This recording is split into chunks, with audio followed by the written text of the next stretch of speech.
নমস্কার, আমি ডক্টর দীপঙ্কর পাল, infectious disease specialist. আজকে আমরা আলোচনা করব এইচআইভি বা এইডস নিয়ে সংক্ষিপ্ত আলোচনা। এইচআইভি বা এইডস একটি ব্লাড বোর্ন ইনফেকশন এবং সেক্সুয়ালি ট্রান্সমিটেড ইনফেকশন, যেটা অপরিশোধিত ব্লাড ট্রান্সফিউশন এইসবের মাধ্যমে ছড়ায়, মায়ের থেকে বাচ্চাদের আসে এবং আনপ্রোটেক্টেড সেক্সুয়াল ইন্টারকোর্স আমরা সবাই জানি। এইচআইভির মূল সিমটমস যেগুলো হয় প্রলংড ফিভার, অনেক দিনের জ্বর, কোনোভাবেই জ্বর সারছে না, পেশেন্টের ওজন কমে যাচ্ছে, পেশেন্টের ক্রনিক ডায়রিয়া হচ্ছে, পেশেন্টের কাশি, শ্বাসকষ্ট, বুকে জল জমে যাওয়া, টিবি নিয়ে প্রেজেন্ট করে খুব কমনলি, পেট ব্যথা, পেট ফুলে যাওয়া, পেটের মধ্যে ইনফেকশন, পেটের মধ্যে বিভিন্ন রকমের গ্ল্যান্ড ফুলে যাওয়া, এগুলো দেখা যায়। এইচআইভিতে কিছু কিছু ক্ষেত্রে মেনিনজাইটিস, ব্রেন ইনফেকশন, টিবির থেকে হতে পারে, ফাঙ্গাল ইনফেকশন থেকে হতে পারে, আমরা দেখে থাকি।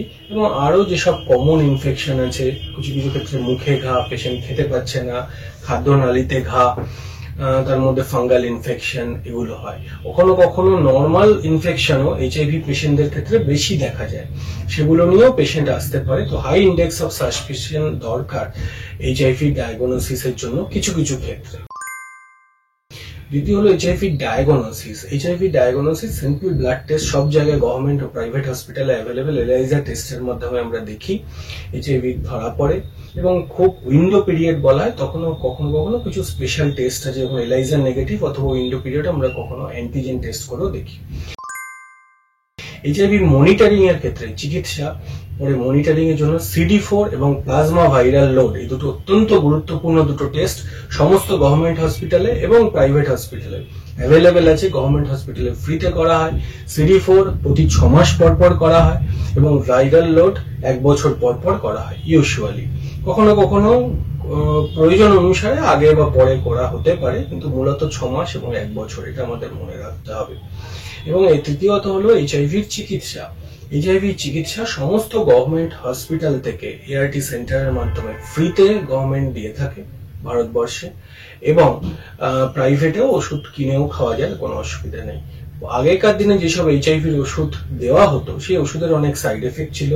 এখন বর্তমানে এইচআইভি ওষুধের সাইড এফেক্ট অনেকাংশে কমে গেছে, ওয়েল টলারেটেড ড্রাগ এবং এক্সট্রিমলি এফিশিয়েন্ট।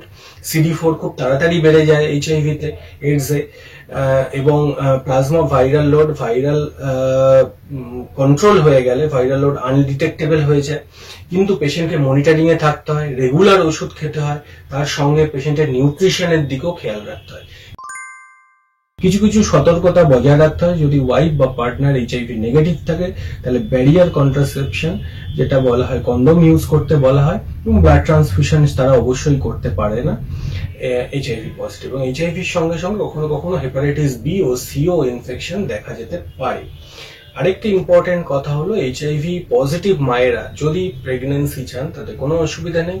বাচ্চা ডেলিভারির সময় বাচ্চাকে যদি ওষুধ দেওয়া হয় ও মাকে ডিউরিং প্রেগন্যান্সি ওষুধ দেওয়া হয়, তার ক্ষেত্রে বাচ্চা সুস্থভাবেই জন্ম নিতে পারে। অবশ্যই সিজারিয়ান সেকশন করে বাচ্চা ডেলিভারি করাতে হয় এবং বাচ্চা সুস্থ থাকে, বাচ্চার মধ্যে এইচআইভি আসে না।